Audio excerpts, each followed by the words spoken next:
से पहले लौट आया। घर पर सुशीला ने पूछा, कुछ हुआ तो नहीं? रामलाल हंसा, कुछ नहीं, बस पुरानी इमारत है, कल फिर जाऊंगा। कई दिन ऐसे ही बीते। रामलाल रोज जाता, खेत जोतता और लौट आता। फसल अच्छी लग रही थी, लेकिन एक रात रामलाल को सपना आया। सपने में एक औरत थी, लाल साड़ी में, बाल खुले, आंखें लाल। वो किले की छत पर खड़ी थी और कह रही थी, मेहब्बतला, मेहब्बतला। रामलाल पसीने से तर होकर जागा। सुशीला ने पानी पिलाया। क्या हुआ? कुछ नहीं, बस बुरा सपना, उसने कहा। लेकिन अगले दिन खेत पर जाते वक्त उसे लगा जैसे कोई उसका पीछा कर रहा हो। पेड़ों के पीछे छाया, लेकिन कोई नहीं दिखा। एक शाम रामलाल को देर हो गई। सूरज डूब चुका था और अंधेरा घेर आया। वो बैलगाड़ी लेकर लौट रहा था, तभी बैल रुक गए। वो कांप रहे थे, जैसे डर से। रामलाल ने कोड़ा मारा, लेकिन वो नहीं हिले। दूर से एक आवाज आई, एक औरत का रोना। रामलाल का दिल धड़क उठा। कौन है? उसने चिल्लाया। जवाब में हवा तेज हो गई और पेड़ हिलने लगे। अचानक बैल भागने लगे। गाड़ी उछलती हुई किले की ओर गई। रामलाल ने रोकने की कोशिश की, लेकिन व्यर्थ। गाड़ी किले के द्वार पर जाकर रुकी। रामलाल उतरा, हाथ में लालटेन थी। ये क्या हो रहा है? वो डरते हुए अंदर झांका। किला अंधेरा था, लेकिन दूर एक रोशनी दिखी, जैसे मोमबत्ती। वो आगे बढ़ा, पैरों तले पत्थर की आवाज गूंज रही थी। हॉल में पहुंचा, जहां पुरानी तस्वीरें लटकी हुई थीं। एक तस्वीर में राजा विक्रम सिंह और रानी थे। रानी की आंखें, वही सपने वाली। रामलाल पीछे मुड़ा, लेकिन द्वार बंद हो चुका था। नहीं, वो चिल्लाया। बाहर से हवा की सनसनाहट और अंदर से रोने की आवाज। वह भागा, लेकिन हर दरवाजा बंद। एक कमरे में पहुंचा, जहां पुरानी किताबें थीं। एक किताब खुली पड़ी थी, जिसमें लिखा था, रानी का शाप, जो रात यहां गुजारेगा उसकी आत्मा मेरी हो जाएगी।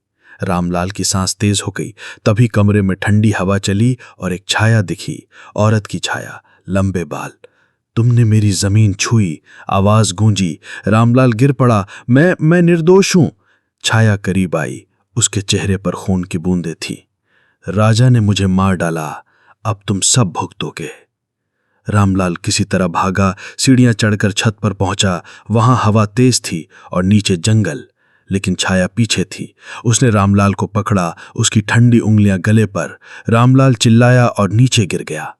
सुबह गांव वालों ने उसका शव किले के बाहर पाया। चेहरा डर से विकृत था, लेकिन बैलगाड़ी गायब थी।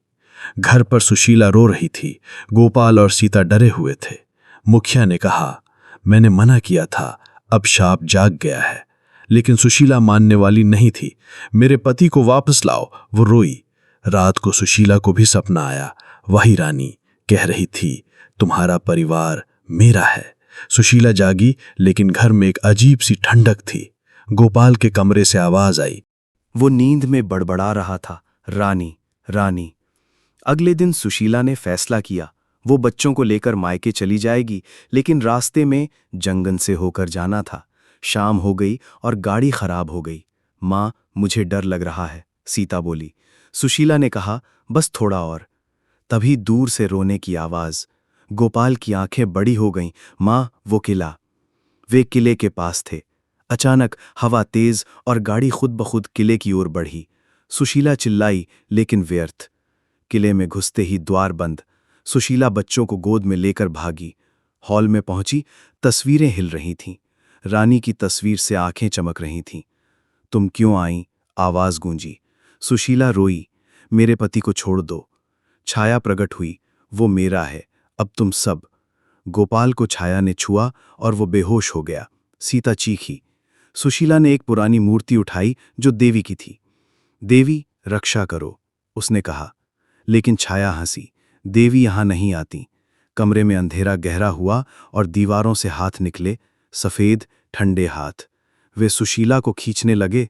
वो लड़ती रही, लेकिन ताकत कम हो गई। सीता को पकड़ा गया और गोपाल गायब। सुशीला की आखिरी चीख किले में गूंजी। गांव में अगले दिन खबर फैली, पूरा परिवार गायब। मुखिया ने किले को आग लगाने की कोशिश की, लेकिन आग नहीं जली। किला वैसा ही खड़ा रहा, शापित। अब रात में न सिर्फ एक औरत का रोना सुनाई देता, बल्कि बच्चों की हंसी भी, भयानक, खोखली हंसी। लेकिन कहानी यहीं खत्म नहीं हुई। गांव में एक बूढ़ी औरत थी, नाम था दादी अम्मा। वो अकेली रहती थी और पुरानी कहानियां जानती थी। एक रात उसे लगा जैसे कोई दरवाजा खटखटा रहा हो। बाहर कोई नहीं, लेकिन सपने में रानी आई। मुझे मुक्ति दो, दादी अम्मा जागी और समझ गईं। अगले दिन वो किले की ओर चली। उम्र 80 की, लेकिन हिम्मत जवान। मैं आ रही हूं, उसने कहा। किले में घुसते ही हवा रुक गई। दादी अम्मा एक पुरानी किताब साथ लाई थीं, जिसमें शाप तोड़ने का मंत्र था। वो हॉल में पहुंची, तस्वीर के सामने खड़ी हुई। रानी, तुम्हारा दर्द समझती हूं, लेकिन निर्दोषों को मत सताओ। छाया आई, लेकिन इस बार दुखी। राजा ने मुझे मार डाला क्योंकि मैं गर्भवती थी। दादी अम्मा ने मंत्र पढ़ा, ओम शांति शांति। कमरा हिलने लगा, दीवारें चटकने लगीं। छाया चीखी और गायब हो गई, लेकिन शाप टूटा नहीं। दादी अम्मा बाहर आईं, लेकिन उनकी आंखें बदल गईं, लाल। गांव में लौटकर वो चुप हो गईं। अब रात में दादी अम्मा की झोपड़ी से रोने की आवाज आती। शाप फैल रहा था, एक एक कर पूरे गांव पर। रामपुर अब खाली हो रहा था, लोग भाग रहे थे। लेकिन किला अभी भी खड़ा था, इंतजार में अगले शिकार का। कई महीने बीते। आजमगढ़ के शहर से एक डॉक्टर आया, नाम था डॉक्टर रवि। वो गांव में क्लिनिक खोलना चाहता था। मुखिया ने बताया, यहां मत रहो, शाप है। लेकिन डॉक्टर रवि वैज्ञानिक सोच वाला था। शाप कुछ नहीं, बस बीमारी होगी। वो रामपुर में रहने लगा। एक रात मरीज की कॉल आई, दादी अम्मा बीमार।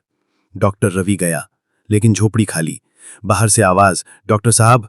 वो पीछे मुड़ा, दादी अम्मा खड़ी थी, लेकिन चेहरा रानी जैसा। मुझे इलाज दो, वो बोली। डॉक्टर रवि डरा, लेकिन इंजेक्शन निकाला। तभी दादी ने पकड़ा, शाप का इलाज नहीं। कमरे में छायाएं आईं, रामलाल, सुशीला, बच्चे, सबके चेहरे सफेद, आंखें खाली। डॉक्टर रवि भागा, लेकिन दरवाजा बंद। ये क्या है? वो चिल्लाया। छायाएं करीब आईं, हम शापित हैं, अब तुम भी। डॉक्टर रवि की चीख रात में गूंजी। सुबह उसका शव मिला, गला कटा हुआ। अब गांव पूरी तरह खाली, लेकिन किले से आवाजें अभी भी आती, रोना, हंसी, चीखें। एक और कहानी जुड़ी। दूर के गांव से एक पुजारी आया, बाबा रामदास। वो शाप तोड़ने के लिए जाना जाता था।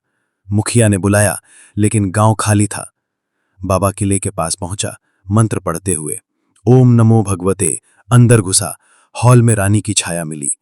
तुम्हें मुक्ति मिले, बाबा बोला। लेकिन रानी हंसी। मुक्ति नहीं, बदला। कमरे में आग लग गई, लेकिन ठंडी आग। बाबा जलने लगा, लेकिन दर्द नहीं। उसकी आत्मा रानी की हो गई। अब किला और शक्तिशाली हो गया। आसपास के गांव में कहानियां फैली। एक व्यापारी जो रास्ते से गुजर रहा था, रात में रुका। उसे लगा कोई बुला रहा है। वो किले में गया और कभी नहीं लौटा।